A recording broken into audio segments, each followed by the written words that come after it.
ബഹുമാനപ്പെട്ട മേയർ പറഞ്ഞു ഓരോരുത്തരും ഭയങ്കരമായിട്ട് പ്രസംഗിക്കുന്നു. ഇനി അടുത്തത് ഉർവശിയാണ്. അപ്പോൾ 3 സ്ത്രീകളുടെ ഇടയ്ക്ക് ഇടുന്നൊരു പുരുഷൻ ഈ ശ്വാസം മുട്ടി ഞെരുങ്ങുകയാണ്. ഒരുപാട് പ്രസംഗിക്കാനുള്ളൊരു വേദിയല്ല സത്യത്തിൽ. അതൊക്കെ അറിവും പാണ്ഡിത്യമുള്ളവരും ധാരാളം വായനാശീലമുള്ളവരും വളരുന്ന കേരളത്തെക്കുറിച്ചും വളരുന്ന ലോകത്തെക്കുറിച്ചുമൊക്കെ വ്യക്തമായി കാഴ്ചപ്പാടുള്ളവർക്ക് സംസാരിക്കേണ്ട ഒരു വേദിയാണ്. എന്നെ സംബന്ധിച്ച് ഞാനൊരു കലാകാരിയായിട്ട് വന്നു, അപ്രതീക്ഷിതമായിട്ട് വന്നു. എങ്കിലും അന്ന് ഉണ്ടായിരുന്ന ഗുരുക്കന്മാർക്ക് തുല്യമായ ഡയറക്ടേഴ്സിൻ്റെയും റൈറ്റേഴ്സിൻ്റെയൊക്കെ എന്താ പറയുന്നത്, അവരുടെ ഒരു പ്രോത്സാഹനവും പിന്തുണയും കൊണ്ടാണ് ഞാൻ ആർട്ടിസ്റ്റായത്. അന്ന് സ്ത്രീ സംവിധായകരാരും തീരെ ഇല്ലെന്ന് തന്നെ വേണമെങ്കിൽ പറയാം. തമിഴിൽ ഒരേ ഒരു ഡയറക്ടറുടെ സിനിമ ഞാൻ അഭിനയിച്ചു. ശ്രീപ്രിയ ഡയറക്റ്റ് ചെയ്തൊരു സിനിമ മലയാളത്തിൽ വരുന്നതിന് മുൻപ്. അല്ലാതെ ഒരു ഫീമെയിൽ ഡയറക്ടർ എന്ന് പറയുന്ന ഞാൻ വർക്ക് ചെയ്തിട്ടില്ല. ഇപ്പോൾ ഇടയ്ക്ക് അടുത്ത സമയത്ത് വേറൊരു സംസാരം ഉണ്ടായി. ഫീമെയിൽ ഡയറക്ടർ എന്ന് പറയണ്ട, അപ്പോൾ പിന്നെ സംവിധായിക എന്ന് മാത്രം പറഞ്ഞാൽ അപ്പോൾ രണ്ടും ആവുമോ? അപ്പോഴും സംവിധായകൻ എന്നല്ലേ പറയാൻ പറ്റുള്ളൂ. ഇപ്പം ഇംഗ്ലീഷിൽ എഴുതുമ്പോൾ ആക്ടർ, പോലീസ് ഓഫീസർ, ഡോക്ടർ എന്നൊക്കെ പറയാം. നമ്മുടെ ഭാഷയിൽ പുല്ലിംഗവും സ്ത്രീലിംഗവും കൃത്യമായിട്ട് പറഞ്ഞല്ലേ ഒക്കത്തുള്ളൂ. അപ്പോൾ എന്നാൽ സംവിധായിക എന്ന് പറഞ്ഞാലല്ലേ സംവിധാനം കൂടെ ചേരുമെന്ന് ആരും സമ്മതിക്കും. എല്ലാം കോംപ്ലിക്കേഷൻസിലോട്ടാണ് പിന്നെയും. അപ്പോൾ അതുകൊണ്ട് വനിതാ സംവിധായകർ എന്ന് തന്നെ പറയാം, അതാണ് നല്ലത്. അതൊരു ഐഡൻറ്റിറ്റി കൂടെ ആവുമല്ലോ. പക്ഷെ എന്തോ ഞാൻ ഇത്രയും നാളത്തെ എൻ്റെ കരിയറിൽ കുറച്ചെങ്കിലും ഫീമെയിൽ ഡയറക്ടേഴ്സിൻ്റെ സിനിമയിൽ എനിക്ക് അഭിനയിക്കാനുള്ള അവസരം കിട്ടിയിട്ടുണ്ട്. മലയാളത്തിലാണെങ്കിൽ നമ്മുടെ അഞ്ജലി ഫസ്റ്റ് ചെയ്ത ഫിലിം മഞ്ചാടി കുരു, അതുപോലെ തെലുങ്കിൽ നന്ദിനി റെഡ്ഡി, അവരൊക്കെ കൊമേഴ്ഷ്യൽ സിനിമകൾ ചെയ്യുന്നവരാണ്. പലരും പറയുന്ന വെച്ചാൽ സ്ത്രീ സംവിധായികയാകുമ്പോൾ ഒരു വിഭാഗത്തെ മാത്രം എന്താ പറയുക രസിപ്പിക്കുന്ന സിനിമകളായിരിക്കും.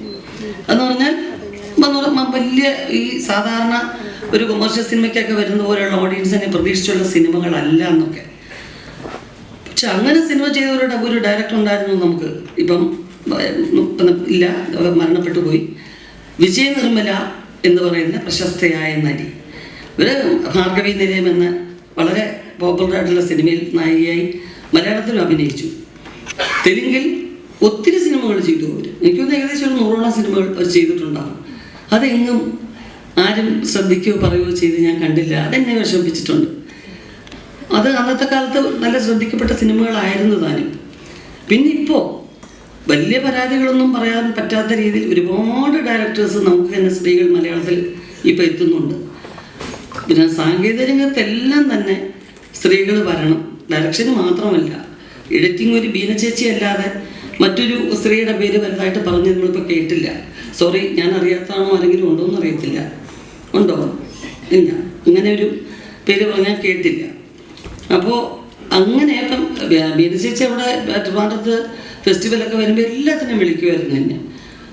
പലതിനും ഞാൻ പങ്കെടുത്തിട്ടില്ല. എന്തോ അപ്പം ചേച്ചി പറയും, നിങ്ങൾ സ്ത്രീകൾ തന്നെ സഹകരിച്ചില്ലെങ്കിൽ എങ്ങനെ വരണ്ടേ നിങ്ങളൊക്കെ വേദിയിലോട്ടെന്ന് പറയാറുണ്ട്. എന്തു തന്നെ ആയാലും പരസ്പരം പരാതി പറഞ്ഞും കുറ്റം പറഞ്ഞു എന്നുള്ളതല്ലാതെ പരസ്പരം കൈകോർത്ത് നീങ്ങുക, അതാവട്ടെ സമം. കാരണം ഞാൻ ചെയ്ത സിനിമകളൊക്കെ ഒരുപാട് പുരുഷന്മാർ ഡയറക്റ്റ് ചെയ്ത സിനിമകളല്ലേ. റൈറ്റേഴ്സും അവരായിരുന്നല്ലോ. അവരെനിക്ക് നല്ല എൻ്റെ സാന്നിധ്യം അറിയിക്കാൻ പറ്റുന്ന സിനിമകൾ തന്നു.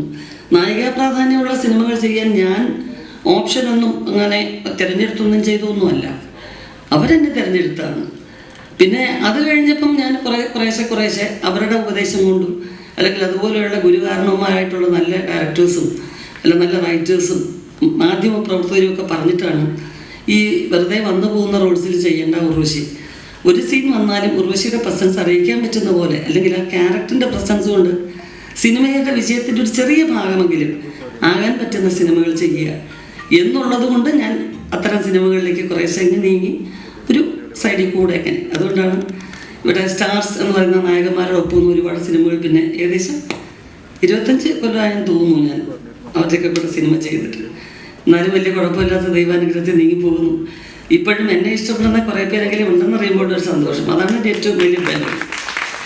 അപ്പോൾ അതിലൊത്തിരി സന്തോഷമുണ്ട്.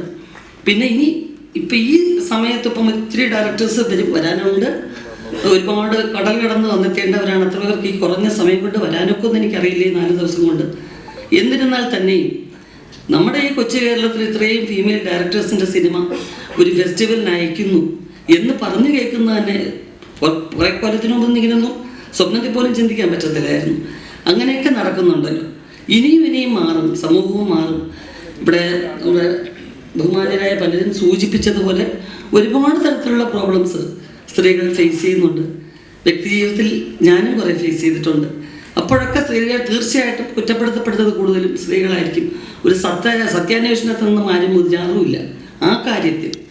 എങ്കിൽ പോലും പരാതിയോ കാര്യങ്ങളോ ഒന്നുമല്ലാതെ നമ്മുടെ ഒരു നിയോഗമായിട്ട് കണക്കാക്കി സ്വാതന്ത്ര്യം നാം സമൂഹത്തിൽ നിന്ന് പിടിച്ചു വാങ്ങുക എന്നുള്ള രീതിയാണ് ഞാൻ കുറച്ച് നാളായിട്ട് നോക്കുന്നത്.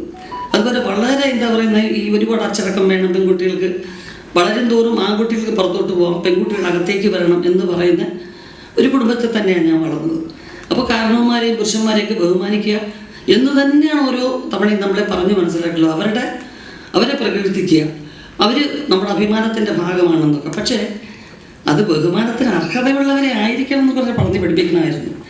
അത് പഠിപ്പിക്കാതെ പോയി.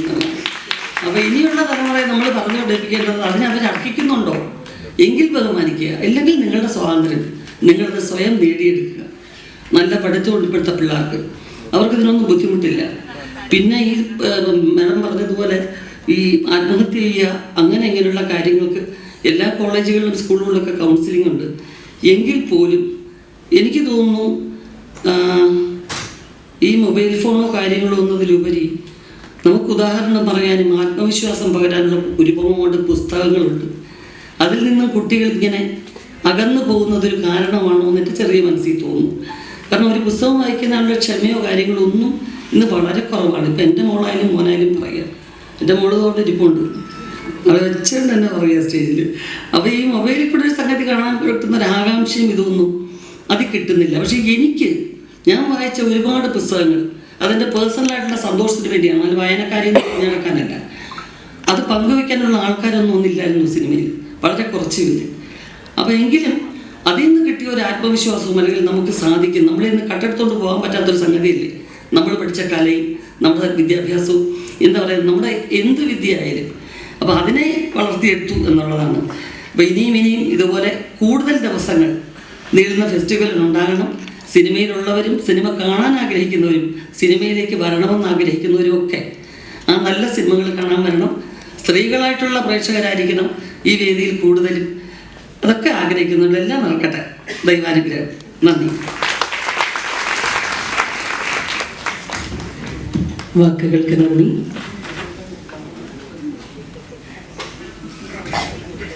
അടുത്തതായി 5ാമത് അന്താരാഷ്ട്ര വനിതാ ചലച്ചിത്രമേളയിൽ